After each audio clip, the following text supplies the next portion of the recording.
Hey, what's up guys? Mark with Under Pressure Power Wash, and today we're going to talk about replacing the trailer electrical socket. The ones that come out in the Big Techs are encased in like a silicone, so you can't actually do anything with them, so you got to cut it off the harness, and then you're going to strip it back about 3.5 inches, okay? And then you're going to go ahead and then strip those back about maybe 1/4 of an inch, and then the wiring diagram is actually on the plug, so it'll say blue, white, and stuff like that. You know, if your thing came unplugged because your helper didn't plug it in right and it was dragging down the road for a mile or two, and that's what happens, right? So it happens. But so the misconception here is that the white wire is thicker, that it should go in the middle plug, which is not true, okay? Read all the diagrams. It's very simple. Just go with what's on the actual plug. Okay, what's on the plug, they're written here.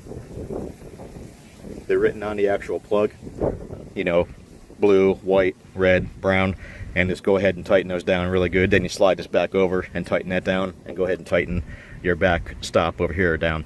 It's very simple. All you're going to need is a pair of strippers, all right, and a small screwdriver. That's it. It's very, very simple.